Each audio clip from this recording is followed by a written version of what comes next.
नारायणं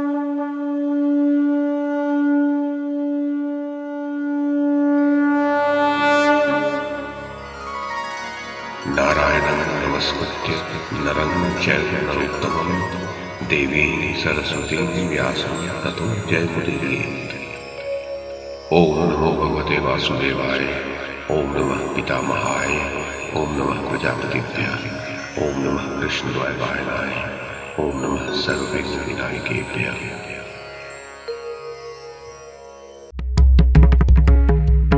नमस्कार। महाभारत कथा श्रृंखला में आपका स्वागत है। श्रीमन महर्षि वेद व्यास द्वारा रचित महाकाव्य महाभारत को एक कथा श्रृंखला के रूप में प्रस्तुत करते हुए पिछली कड़ी में मैंने मूल संस्कृत ग्रंथ के प्रथम पर्व, जो आदि पर्व के नाम से प्रसिद्ध है, उसके 11वें उपपर्व अर्थात चैत्रथ पर्व में पराशर के राक्षस सत्र की जो कथा कही गई है उसे आपको सुनाया था। अब इस कड़ी में इसी चैत्रथ पर्व में महर्षि वशिष्ठ द्वारा नियोग के कारण की जो कथा कही गई है उसे मैं कमल किशोर आपको सुनाता हूं।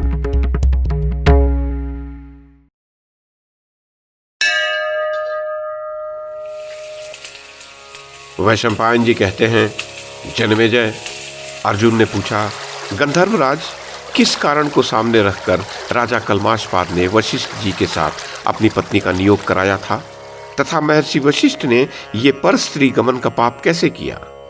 मित्र, पूर्व काल में महर्षि वशिष्ठ ने जो ये अधर्म कार्य किया था उसका कारण क्या था? गंधर्व ने कहा, धनंजय, आप महर्षि वशिष्ठ तथा राजा कल्माशपाद, जिन्हें मित्रसह के नाम से भी जाना जाता है, उनके विषय में जो कुछ मुझसे पूछ रहे हैं उसका समाधान सुनिए। भरतश्रेष्ठ, वशिष्ठ पुत्र महात्मा शक्ति से राजा कल्माशपाद को किस प्रकार शाप प्राप्त हुआ था वह सब प्रसंग मैं आपसे कह चुका हूं। शत्रु को संताप देने वाले राजा कल्माशपाद शाप के परवश हो अपनी पत्नी के साथ नगर से बाहर निकल गए। उस समय उनकी आंखें क्रोध से व्याप्त हो रही थीं। अपनी स्त्री के साथ निर्जन वन में जाकर वे चारों ओर चक्कर लगाने लगे। वह महान वन भांति भांति के मृगों से भरा हुआ था। उसमें नाना प्रकार के जीव जंतु निवास करते थे। अनेक प्रकार की लताओं तथा गुल्मों से आच्छादित और विविध प्रकार के वृक्षों से आवृत वह गहन वन भयंकर शब्दों से गूंजता रहता था। शापग्रस्त राजा कल्माशपाद उसी में भ्रमण करने लगे। एक दिन भूख से व्याकुल हो वे अपने लिए भोजन ढूंढने लगे। बहुत क्लेश उठाने के बाद उन्होंने देखा कि उस वन के किसी निर्जन प्रदेश में एक ब्राह्मण और ब्राह्मणी मैथुन के लिए आए हुए हैं। वे दोनों अपनी इच्छा पूर्ण भी नहीं कर पाए थे कि इतने में ही उन राक्षसाविष्ट कल्माशपाद को देखकर वे अत्यंत भयभीत हो वहां से भाग चले। उस भागते हुए दंपति में से जो पुरुष था उसको राजा ने बलपूर्वक पकड़ लिया। पति को राक्षस के हाथ में पड़ा देख ब्राह्मणी बोली, राजन, मैं आपसे जो बात कहती हूँ उसे सुनिए।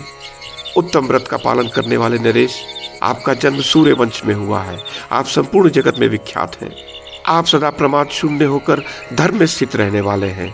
गुरुजनों की सेवा में सदा संलग्न रहते हैं। दुर्धर्ष वीर, यद्यपि आप इस समय शाप से ग्रस्त हैं तो भी आपको पाप कर्म नहीं करना चाहिए।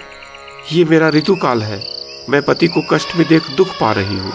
मैं संतान की इच्छा से पति के समीप आई थी और उनसे मिलकर अभी अपनी इच्छा पूर्ण भी नहीं कर पाई हूँ। नृपश्रेष्ठ, ऐसी दशा में आप मुझ पर प्रसन्न होइए और मेरे इन पति देवता को छोड़ दीजिए। इस प्रकार ब्राह्मणी करुण विलाप करती हुई याचना कर रही थी, तो भी जैसे व्याघ्र मनचाहे वृक्ष को मारकर खा जाता है, उसी प्रकार राजा ने अत्यंत निर्दयी की भांति ब्राह्मणी के पति को खा लिया। उस समय क्रोध से पीड़ित हुई ब्राह्मणी के नेत्रों से धरती पर आंसुओं की जो बूंदें गिरी, वे सब प्रज्वलित अग्नि बन गईं और उस अग्नि ने उस स्थान को जलाकर भस्म कर दिया। तदनंतर पति के वियोग से व्यथित एवं शोक संतप्त ब्राह्मणी ने रोष में भरकर राजर्षि कल्माशपाद को श्राप दिया। ओ नीच, मेरी पति विषयक कामना अभी पूर्ण भी नहीं हो पाई थी कि तूने अत्यंत क्रूर की भांति देखते ही देखते मेरे महायशस्वी प्रियतम पति को अपना ग्रास बना लिया। अतः दुर्बुद्धे, तू भी मेरे शाप से पीड़ित हुआ ऋतुकाल में पत्नी के साथ समागम करते ही तत्काल प्राण त्याग देगा। जिन महर्षि वशिष्ठ के पुत्रों का तुमने संहार किया है, उन्हीं से समागम करके तेरी पत्नी पुत्र पैदा करेगी। नृपाधम, वही पुत्र तेरा वंश चलाने वाला होगा। इस प्रकार राजा को श्राप देकर वह सती साध्वी आंगीरसी राजा कल्माशपाद के समीप ही प्रज्वलित अग्नि में प्रवेश कर गई।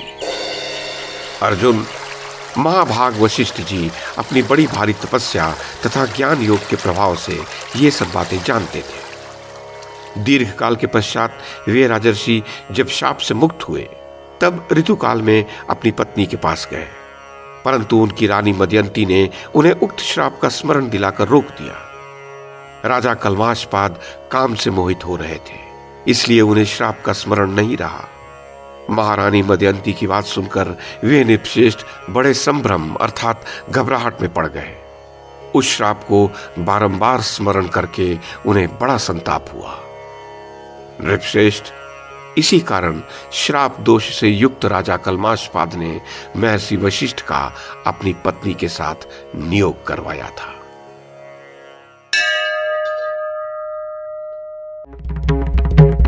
तो ये थी आदि पर्व के 11वें उपपर्व अर्थात चैत्रथ पर्व में कही गई महर्षि वशिष्ठ द्वारा नियोग के कारण की कथा। इस कड़ी में बस इतना ही।